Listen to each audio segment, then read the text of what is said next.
واضح بلند صلوات.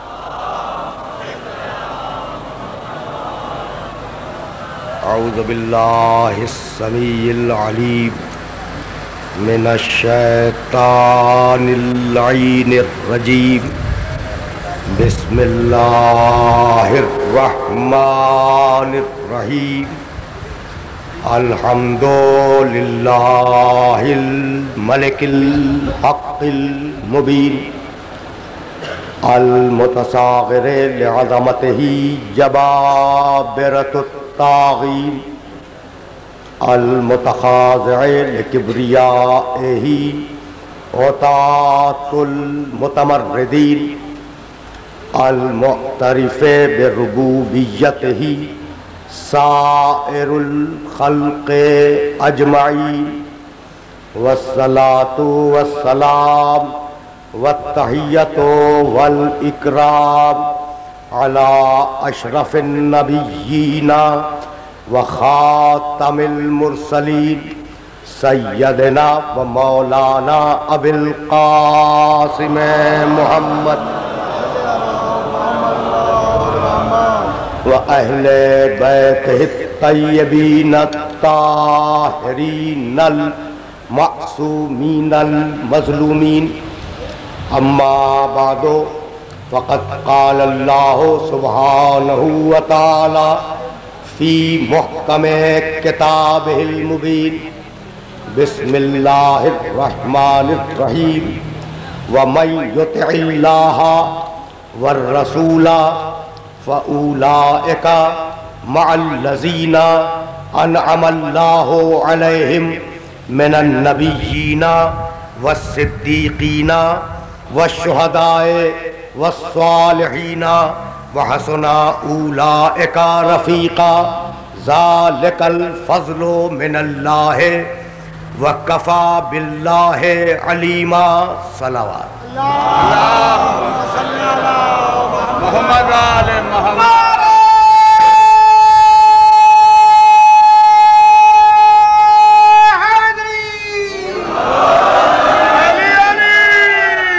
سبحان اللہ.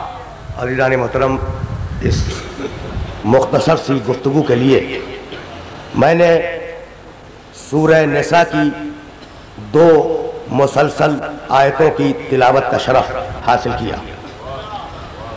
ان 2 آیتوں میں پروردگار عالم نے یہ ارشاد فرمایا کہ جو بھی اللہ اور اس کے رسول کی اطاعت کرے گا، اللہ وعدہ کرتا ہے کہ ایسے اطاعت کرنے والوں کو قیامت کے دن انبیاء کے ساتھ، صدیقین کے ساتھ، شہداء کے ساتھ اور صالحین کے ساتھ رکھے گا. وَحَسُنَ أُولَئِكَ رَفِيقًا. خدا کی اطاعت کرنے والا اور رسول کی اطاعت کرنے والا ان نعمت پانے والوں کی بہترین رفاقت میں زندگی بسر کرے گا. ذَلِكَ الْفَضْلُ مِنَ اللَّهِ. یہ اللہ کا انعام ہے، یہ اللہ کی عطا ہے، یہ اللہ کا فضل ہے. وَكَفَى بِاللَّهِ عَلِيمًا. اور اللہ ہر شے کا بخوبی جاننے والا ہے. اس آیہ مبارکہ میں 2 اطاعتوں کا تذکرہ ہے. اطاعت کرو اللہ کی، اطاعت کرو رسول کی. اگر تم نے اللہ کی اطاعت کی اور رسول کی اطاعت کی تو اللہ وعدہ کرتا ہے کہ تمہیں قیامت میں جنت میں رکھے گا. تو کن کن اطاعتوں پہ رکھے گا؟ 2. خدا کی اطاعت، رسول کی اطاعت. سنتے جاؤ، لیکن بہت زیادہ وقت نہیں لوں گا، لیکن کچھ کہنا چاہ رہا ہوں. بھائی کس کی اطاعتیں کرنی ہے؟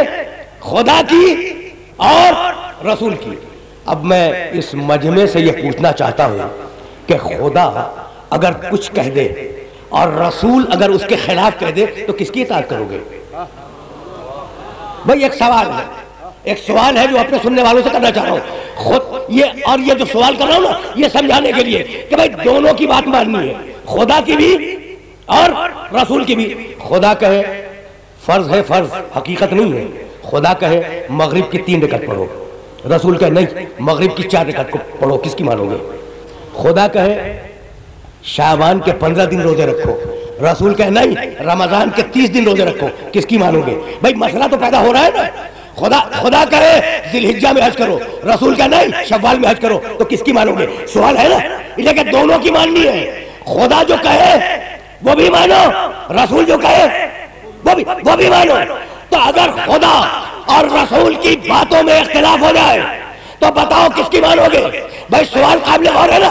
خدا کی قسم یہ سوال ہی بیہودہ ہے، اس لیے کہ خدا تم سے براہ راست بات نہیں کرتا، جب بات کرتا ہے میرے محمد کے وسیلے سے بات کرتا ہے۔ پہنچ رہی ہے باتیں؟ خدا تم سے براہ راست بات نہیں کرتا، خدا جب بات کرتا ہے محمد کے وسیلے سے بات کرتا ہے۔ تو اللہ تم سے بات کرنے کے لیے محمد کو اپنا وسیلہ بنائے، اور تم اللہ بہت توجہ ہے، اور تم اللہ تک محمد سے ہٹ کر جانا چاہو، یہ کس قسم کا اسلام ہے؟ بھائی ہے نا وسیلے کے منکر۔ ابھی تو آپ گفتگو سن رہے تھے نا کہ یا رسول اللہ مت کہو، یا علی مت کہو، جو مانگنا ہے وہ اللہ سے مانگو، کوئی وسیلہ درمیان میں نہیں ہے۔ تو منکرین وسیلہ ہے یا نہیں ہے؟ اب جملہ سننا، اور اس جملے کو اپنے ذہن میں قیامت تک کے لیے محفوظ کر رکھ لینا۔ ہر شہر میں، پاکستان کے ہر شہر میں منکرین وسیلہ ہیں۔ اب میں بڑی شائستگی اور بڑی تہذیب کے ساتھ ایک جملہ کہنا چاہ رہا ہوں کہ اگر ماں باپ کا وسیلہ درمیان میں نہ ہوتا تو یہ منکرین وسیلہ دنیا میں آتے بھی نہیں۔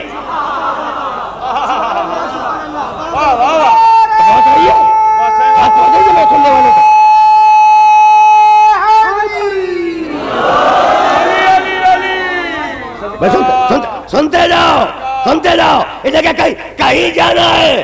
اگر درمیان، اس سے زیادہ شائستہ جملہ میں نہیں کہہ سکتا تھا، اگر ماں باپ کا وسیلہ درمیان میں نہ ہوتا تو یہ منکرین وسیلہ پیدا بھی نہ ہوتے، اور جب پیدا ہو گئے، بھائی بہت توجہ رکھنا، جب پیدا ہو گئے تو پروردگار نے جو طاقتیں دی وہ بھی وسیلہ ہے۔ دیکھو دو آنکھوں سے، یہ وسیلہ ہے یا نہیں؟ بھائی سنو دو کانوں سے، بولو دو ہونٹوں سے، چباؤ دانتوں کے دو چوکٹوں سے، اٹھاؤ دو ہاتھوں سے، چلو دو پیروں سے، یعنی پوری زندگی وسیلے میں گری ہوئی ہے۔ بھائی بہت توجہ رکھنا، لیکن یہی سے مجھے آگے جانا ہے۔ دیکھو دو آنکھوں سے، دوہرا وسیلہ ہے، دوہرا۔ سنو دو کانوں سے، دوہرا وسیلہ ہے نا۔ سونگھو دو نسلوں سے، دوہرا وسیلہ ہے۔ بولو دو ہونٹوں سے، دوہرا وسیلہ ہے۔ اٹھاؤ دو ہاتھوں سے، دوہرا وسیلہ ہے۔ چلو دو پیروں سے، دوہرا وسیلہ ہے۔ تو زندگی بھر دوہرے وسیلے سے کام کرتے رہے، جب قیامت میں آنا تو تنہا قرآن کو لے کے نہ آنا، آل محمد کو ساتھ میں لانا۔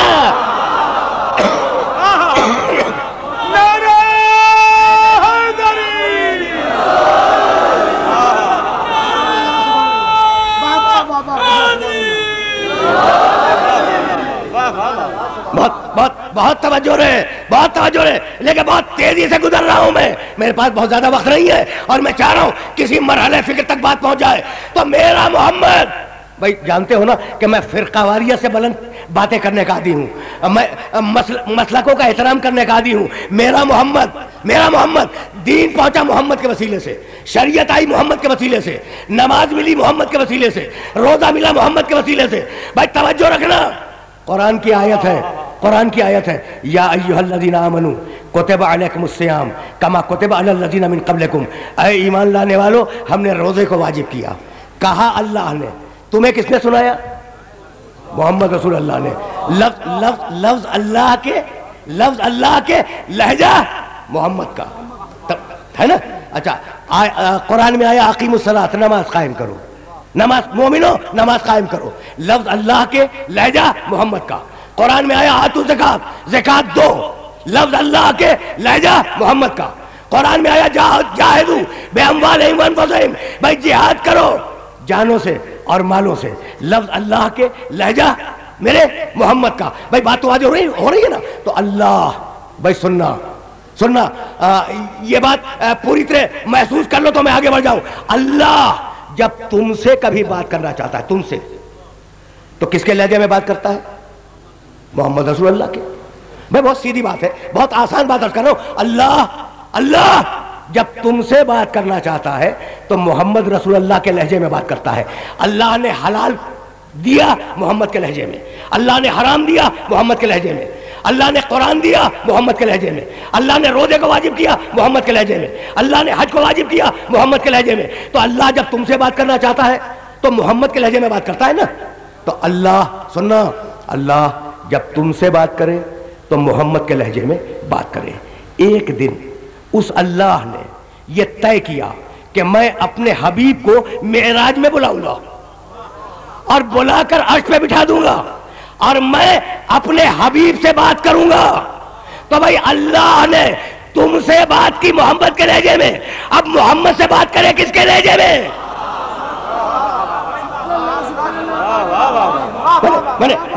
میں نے زحمت دی اور یہیں سے میں آگے جا رہا ہوں. اللہ نے تم سے بات کی محمد کے لہجے میں، اب معراج میں اللہ کو بات کرنی ہے محمد سے، اب کس کے لہجے میں بات کرے؟ بھائی یہی تو وہ سوال تھا نا کہ جب رسول معراج سے واپس آئے تو ایک بزرگ صحابی نے ہاتھوں کو جوڑ کر کہا کہ یا رسول اللہ جب ہم سے بات کرتا ہے تو آپ کے لہجے میں بات کرتا ہے. یا رسول اللہ بس اتنا بتلا دیں کہ آپ سے جو اللہ نے بات کی تو کس کے لہجے میں؟ ادھر سوال ختم ہوا اور ادھر رسول نے آواز دی کلمنی باللہجۃ علی ابن ابی طالب.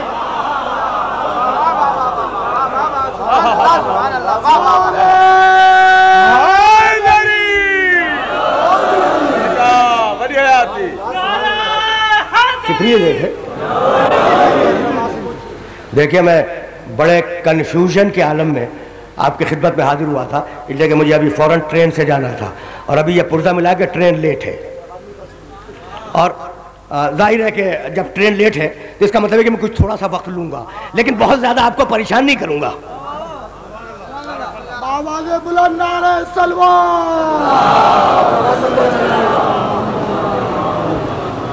بھائی توجہات مبذول رہے ہیں، توجہات مبذول رہے، اس لیے کہ جانا مجھے آگے ہے اور اگر مقام محمد سمجھ میں آ گیا تو وہیں سے میں کسی اور مقام کی طرف چلا جاؤں گا. تو دین محمد کے وسیلے سے، شریعت محمد کے وسیلے سے، حلال الہی محمد کے وسیلے سے ملا، حرام الہی محمد کے وسیلے سے ملا، یعنی محمد وسیلہ ہے دین کو پہنچانے کا. اب میں ایک سوال کرنا چاہ رہا ہوں اپنے سارے سننے والوں سے. بھائی عیسائیوں نے اپنے نبی کو بڑھایا یا گھٹایا؟ بڑھایا. تو اللہ کو بڑھانا پسند نہ آیا اور قیامت تک کے لیے انہیں جہنمی قرار دے دیا. تو اب جو مسلمان اپنے نبی کو گھٹائیں گے کیا اللہ کو پسند آ جائے گا؟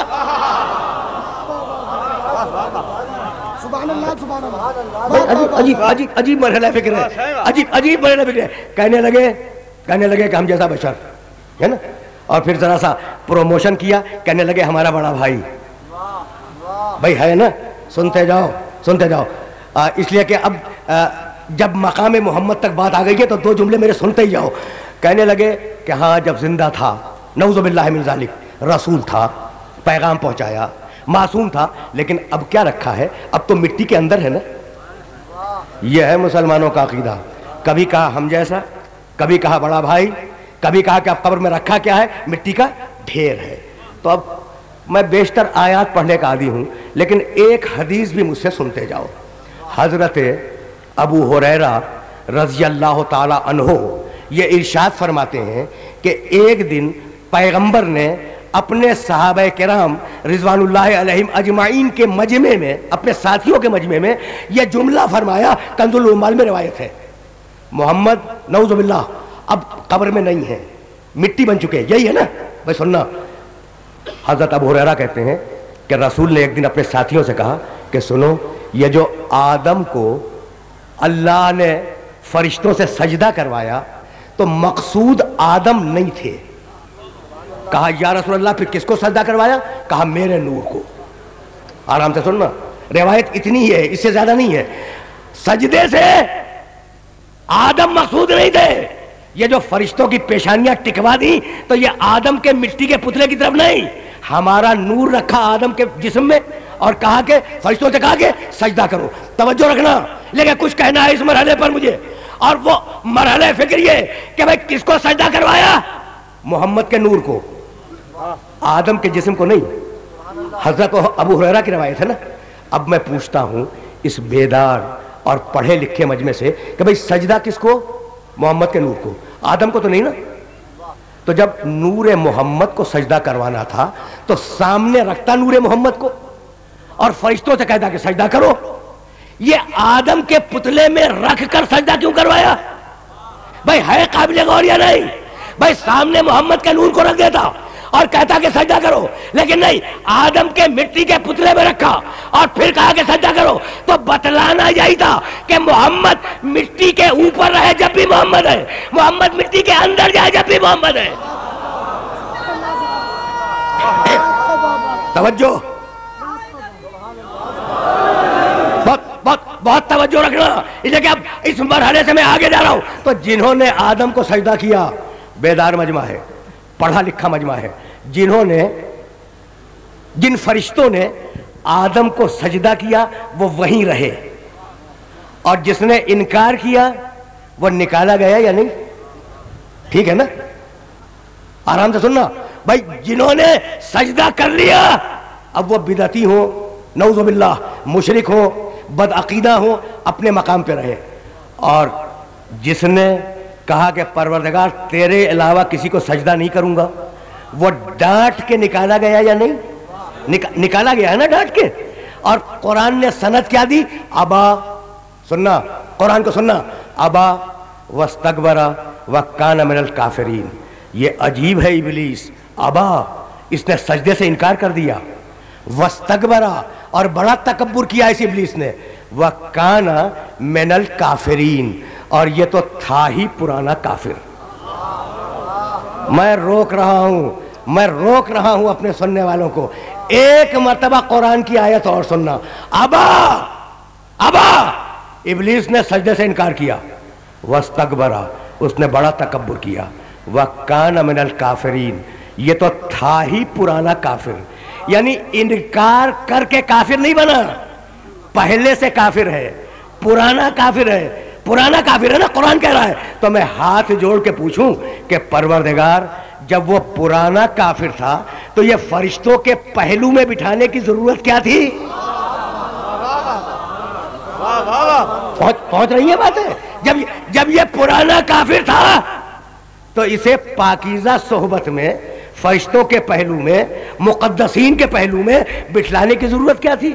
تو کہا کہ بھائی ہے تو پرانا کافر، لیکن اگر دور رہے گا تو اس کا کفر کھلے گا کیسے؟ ہے تو پرانا کافر، لیکن اگر وہ دور رہے گا تو اس کا کفر کھلے گا کیسے؟ اس لیے ہم نے اسے صحبت میں بٹھایا. بھائی سنتے جانا، اس لیے ہم نے اسے صحبت میں بٹھایا کہ وہ بیٹھا رہے کفر کو چھپائے ہوئے. پھر ایک دن ہم حکم دیں گے اور وہ حکم کا کرے گا انکار. جب انکار کرے گا تو ہم باہر نکال دیں گے کافر بنا کر.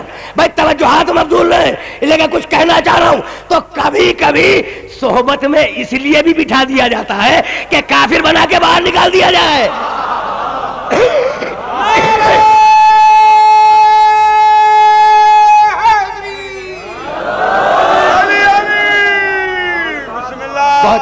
پہنچ رہی ہیں نا میری باتیں میرے محترم سننے والوں تک؟ اچھا، تو اب اللہ کا منصوبہ یہ تھا. آرام سے سننا، لیکن بہت زیادہ وقت میں کہہ چکا ہوں کہ مجھے نہیں لینا ہے، آپ کا بہت زیادہ وقت نہیں لینا، لیکن جہاں تک جانا ہے ابھی وہ مرحلہ دور ہے. تو اب اللہ کا منصوبہ تو یہ تھا کہ صحبت میں آ کے بیٹھ جائے، ہے نا، اور ایک دن ہم حکم دیں، وہ انکار کرے، ہم اسے نکال دیں. اب مجھے اتنا بتلا دو کہ خود ابلیس کا منصوبہ کیا تھا؟ ایک سوال ہے، یہ ابلیس کیوں ان پاکیزہ فرشتوں کی صحبت میں آ کے بیٹھ گیا؟ تو بات یہ تھی کہ سن چکا تھا کہ اللہ ایک خلیفہ بنانے والا ہے. اللہ ایک خلیفہ بنانے والا ہے. اس کے دل میں تمنا پیدا ہوئی، اس کے دل میں یہ امنگ ہوئی کہ وہ خلافت مجھے مل جائے. تو جیسے یہ تمنا آئی کہ وہ خلافت مجھے مل جائے، کلمہ پڑھ کے پہلو میں آ کے بیٹھ گیا. پہنچ رہی ہیں باتیں؟ اب مجھے نہیں معلوم کہ میری باتیں پہنچ بھی رہی ہیں یا نہیں پہنچ رہی. کسی کے پہلو میں رہنا بھی کوئی خوبی ہے، کسی کے پہلو میں رہنا بھی کوئی خوبی ہے.